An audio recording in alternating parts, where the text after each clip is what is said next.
হাইকোর্টে আজকে আমাদের কলকাতা বিশ্ববিদ্যালয়ের অ্যাডভোকেট নীলোৎপল চ্যাটার্জি ছিলেন ওখানে।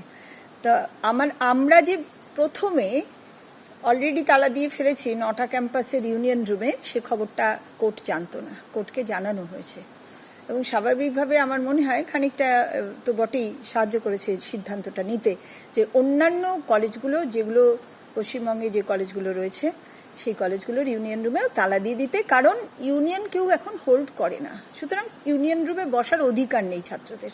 কিন্তু আমরা কাজটা করেছি কিন্তু আজ থেকে 3 মাস আগে অলরেডি। যথেষ্ট বাধা এসেছিল, কিন্তু সে বাধাও আমরা অতিক্রম করতে পেরেছি। বাচ্চাদের ছেলেমেয়েদের ডেকে বুঝিয়েছি, একবারে নেতাদের বুঝিয়েছি যে ইউনিয়নটা সেন্টিমেন্ট না রুমটা সেন্টিমেন্ট।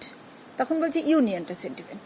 তখন আমরা বললাম তাহলে ইউনিয়নের জন্য নেতা মন্ত্রীদের গিয়ে বলো তোমাদের নেতা মন্ত্রীদের যে কেন এখনো ইলেকশন বন্ধ রয়েছে, কেননা ইউনিয়ন একটা গণতান্ত্রিক অধিকার ছাত্রদের, এবং সেটা আমিও মানি, এবং সেখান থেকে তারা দাবি প্রেস করে, তা কেন সেটা বন্ধ? সুতরাং ইউনিয়ন ইলেকশন চালু করতে বলো, এবং ইলেকশন হয়ে গেলে যে জিতে আসবে আমরা চাবি তাদের হাতে তুলে দেবো। কলকাতা হাইকোর্ট কলেজ এবং বিশ্ববিদ্যালয়ের ইউনিয়ন রুমে আজ থেকেই তালা দেওয়ার নির্দেশ দিয়েছে। ছাত্র সংসদ নির্বাচন না হলে ইউনিয়ন রুমে তালা পড়বে। কসবা কাণ্ডের জেরে এই ঐতিহাসিক নির্দেশ কলকাতা হাইকোর্টের। আমরা আছি কলকাতা বিশ্ববিদ্যালয়ের কলেজ স্ট্রিট ক্যাম্পাসে। এখানে আমাদের পাশেই একটা ইউনিয়ন রুম আছে, দেখা যাচ্ছে মমতা বন্দ্যোপাধ্যায়ের ছবি, তৃণমূল ছাত্র পরিষদের পোস্টার এবং Calcutta university students union college street evening autonomous এটা লেখা আছে। কিন্তু সেই ইউনিয়ন রুম অলরেডি দেখা যাচ্ছে যে তালা বন্ধ, অর্থাৎ রীতিমতো তালা দিয়ে রাখা হয়েছে ইউনিয়ন রুম। কলকাতা বিশ্ববিদ্যালয় কর্তৃপক্ষ জানাচ্ছে যে ইতিমধ্যেই আগে থেকেই এই ইউনিয়ন রুম কিন্তু তালা বন্ধ করে দেওয়া হয়েছে কর্তৃপক্ষের নির্দেশে।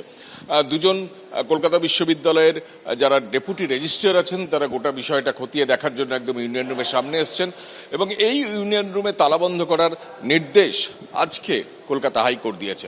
আমরা দেখেছি যে কসবা কাণ্ডে কসবার যে সাউথ ক্যালকাটা ল কলেজ সেখানকার ইউনিয়ন রুম কার্যত মেহফিলখানায় পরিণত হয়েছিল। সেই ইউনিয়ন রুমে ছাত্রীর ওপর অত্যাচারের কথা উঠে এসেছিল। ঠিক সেই প্রেক্ষাপটে দীর্ঘদিন ছাত্র সংসদ নির্বাচন যেহেতু হচ্ছে না, লাস্ট ছাত্র সংসদ নির্বাচন হয়েছে 2017 সালে এবং প্রেসিডেন্সি হয়েছে 19 সালে এবং যাদবপুরে হয়েছে 20 সালে। কলেজগুলোতে যেহেতু 8 বছর ধরে ছাত্র সংসদ নির্বাচন হচ্ছে না, সেই প্রেক্ষাপটে এবং কসবা কাণ্ডের জেরে অবশেষে হাইকোর্ট সমস্ত ইউনিয়ন রুমে তালা দেওয়ার নির্দেশ দিয়েছে।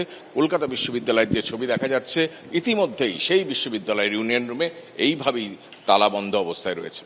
ক্যামেরায় সুবীর রায়ের সঙ্গে কৃষ্ণেন্দু অধিকারী, এবিপি আনন্দ, কলকাতা। মাননীয় বিচারপতি সৌমেন সেনের যে ডিভিশন বেঞ্চ, সেই ডিভিশন বেঞ্চ সমস্ত কিছু শুনে খতিয়ে দেখে, অনেকক্ষণ ধরে মামলা শুনেছেন, শুনে খতিয়ে দেখে নির্দিষ্টভাবে ডাইরেকশনস দিয়েছেন। উচ্চশিক্ষা দপ্তর আজকে রেগুলেশন জারি করে বলবে গোটা রাজ্যে, through out the state of West Bengal, গোটা রাজ্যে আজ থেকে কোনো ছাত্র ইউনিয়ন অফিস খোলা থাকবে না। I repeat my words again, আজ থেকে গোটা রাজ্যে কোনো অবৈধ ছাত্র ইউনিয়ন অফিস খোলা থাকবে না। দেখুন ওখানে লেখা নেই আনটিল ফার্দার অর্ডার্স, কিন্তু যে মামলার সাথে ট্যাগ করা হয়েছে সেই মামলা হচ্ছে ছাত্র ভোট করানোর মামলা। ফলে সেখান থেকে আমরা ধরে নিতে পারি যতদিন না ছাত্র ভোট হচ্ছে ততদিন অবধি এই নির্দেশিকা জারি থাকবে।